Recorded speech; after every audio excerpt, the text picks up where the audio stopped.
That was about the lamest excuse I've ever heard. I came here and did all this, now y'all need to pay me.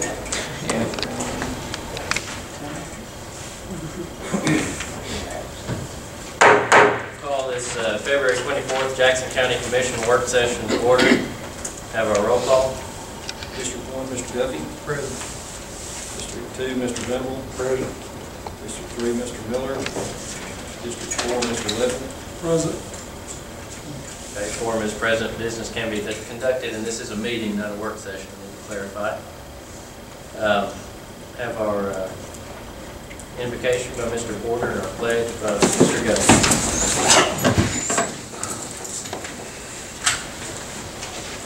Next item is approval of the minutes from the previous meeting. We have our minutes from our February 10th and February 18th, February 10th meeting, February 18th public hearing. So at this time, we entertain a motion to approve these separately or together.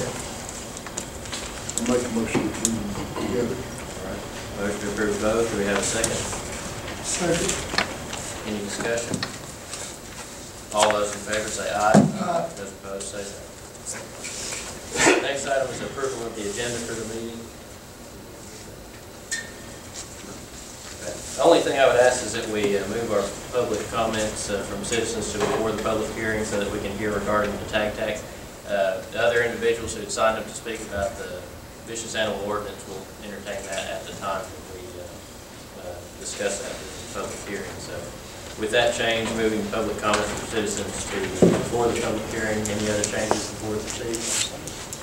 We have no other agenda items, so we have a motion to approve the agenda with that change.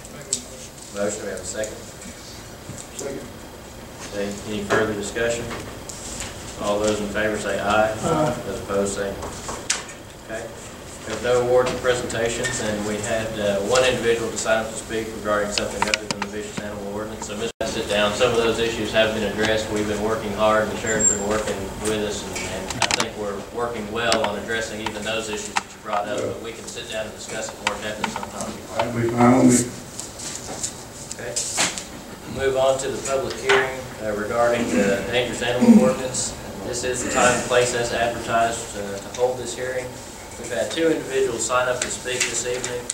Before we begin, I'd like to ask if Mr. Porter would go over kind of the basis of this ordinance and what it entails, and then we'll have any questions or comments on the and after those two individuals that have signed up to speak, and go from that point. So, Mr. Porter, if you would.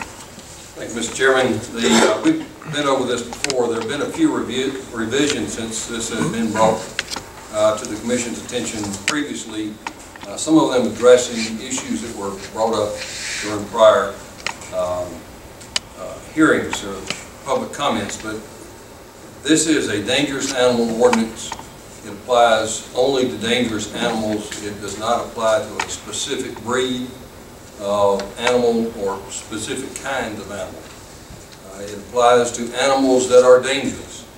And under the ordinance it says that the ordinance is not intended to control all domestic animals, but only those animals that are alleged to be dangerous as provided for in the ordinance. To be a dangerous animal, it must have either bitten, attacked, or caused physical injury to a human being or domesticated animal. So we're only talking about animals that attack people or other animals. We have included an exception. I think somebody had asked that we look at a situation if your dog attacks another animal that's attacking your livestock. Well, we made an exception for that. So if your dog attacks another dog that's chasing or attacking your livestock, that's an exception. That doesn't apply anymore. We've taken that out to solve that problem. And that was a good suggestion and needed to be made, so we've done that. So that's what this is about, is to protect people from being attacked and damage being caused to people or their animals. And so a lot of what's in this ordinance, if you've had a chance to read it, a lot of it is what we call due process. That is, once a report is made that your dog or someone's dog has caused physical injury or attacked another person or another domesticated animal, then what happens? It gives law enforcement the opportunity to come in and do an investigation and then proceed from there. If they find that there has been an attack, then due process goes through to protect your rights as the animal owner, and of course your animal's rights also. So that's what most of this is to make sure that if there is a complaint, that the right procedures are followed to prove that your dog or your animal has caused some damage. So that's what it's all about. Again, it's not directed toward a specific breed or type of animal, as has been rumored. It's about any animal that causes harm to another animal or to a person. So that's the basis of it. Thank you. And I will note we've had 3 or 4 public hearings on this in several parts of the county where we did so many different ideas, and hopefully this has been amended to something suitable. So, any questions or comments from the commission before we proceed to the comments from citizens? Okay. So we have, like I said, we have 2 individuals who signed up to speak. Steve Presley. So if you would, please come forward. I had never done this before, the 18th. I was walking my dog about dusty dark down to the dead end road. And I was going to hurry and get back home. But my dog goes from here to there and it stops and does what a dog does: smell it, sniff it around, lick it, and stuff. And I let him do that because that's what it does. And I love my baby. It means everything to me. So we was on the way back, and I do believe in Jesus. Jesus let me be.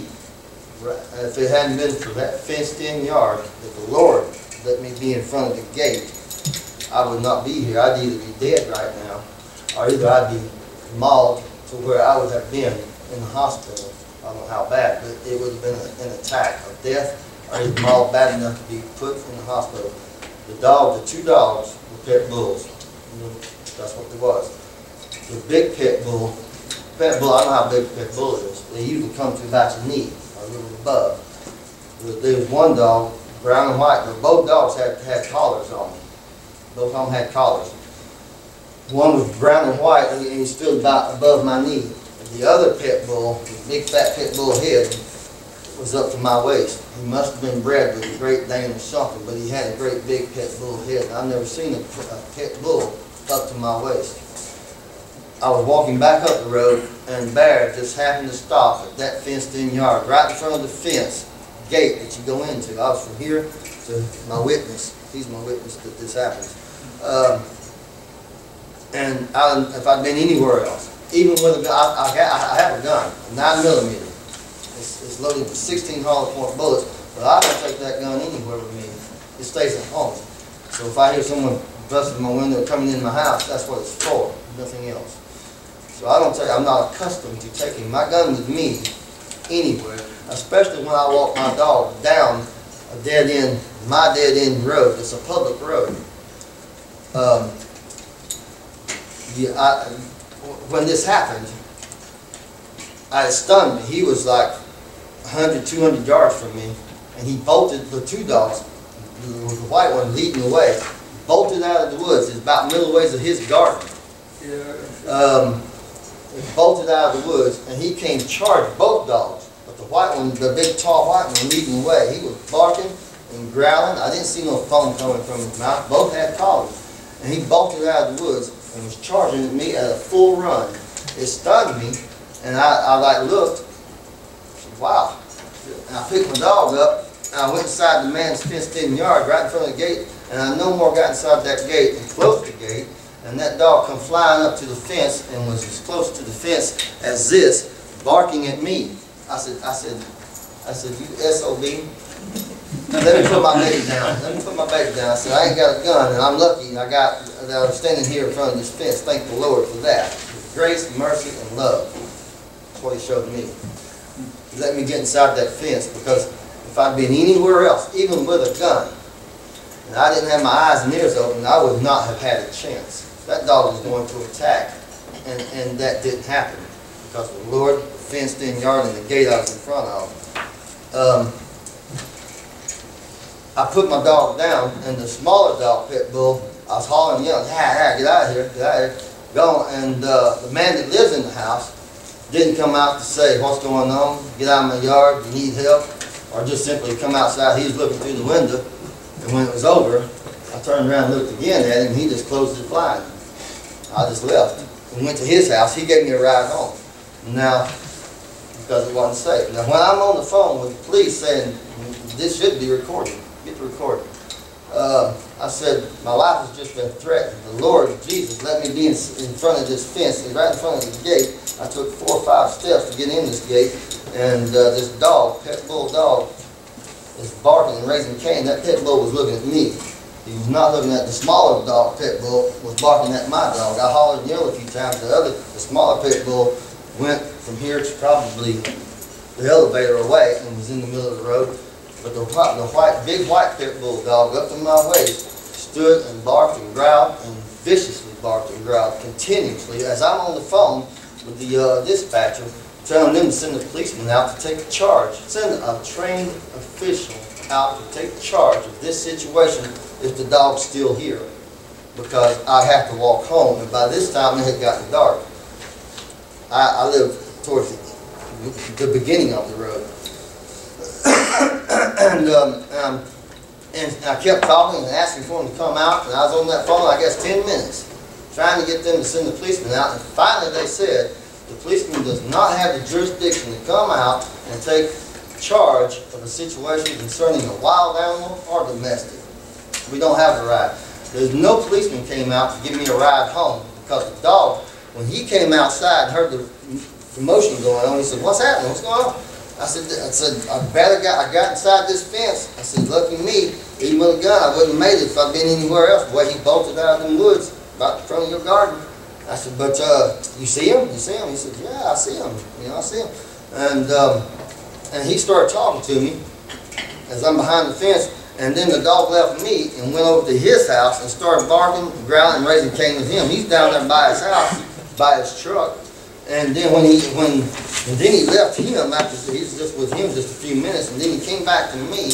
My baby bear was on the ground beside me, sitting down and tripping out on it because he's not vicious towards other animals. Domestic or a wild animal, don't change the leash law to where they have to have it in the pen or on the leash without changing the law to give them the right to come up there and take control that they are trained to do, take control of the situation and take control of when to use the deadly force, because when that bullet comes out of that gun, whatever it is, it's a deadly object that you can't even see, and when it ricochets, it's not going to hit a tree. It might not hit a tree. It's not going to hit a row of cotton. Right. It's going to hit someone sitting in the front yard playing. Thank you. The next speaker is Mr. Rowell. Oh. He's my witness. Yeah, witness. He's going to give me a ride home. I didn't know what was going on with that dog. Y'all she had him all frustrated. And I was going to get my gun, and I didn't want to shoot another man. Bulldog, but he was a pit bulldog, and he charged him, and he wouldn't back off. He wouldn't back off from me. He was ready to get me, you know. And he just was come off another road, you know, nowhere Jackson County, you know, or that David Gant, you know, and bulldogs are aggressive, you know. I had one, but she wasn't aggressive, you know. She was a good dog, you know. But I was ready to shoot him, and I didn't want to kill another man's dog, you know. I appreciate it. Sir, I want to also add, after I'd hung up, before I hung up with the dispatcher, it said the dog pound, that we don't have a dog pound for that county, or a police station, and we don't have a leash law for that county. The woman said, well, the dog pound is in so-and-so county, and they'll come out the next day. I sat on my porch all day, and nobody came to my house when the dog pound anywhere else. And in fact, I asked the woman before, this is the last words I said to her, I said the dogs are now 200 to 300 yards up the road, not in the woods. They're between the woods and the road in this grassy field-like area between the road and the woods on his side of the road. I said, how am I supposed to get home? The policeman's not coming. The dog pound's going to come tomorrow. It never showed up. How am I supposed to get home? I don't know, ma'am.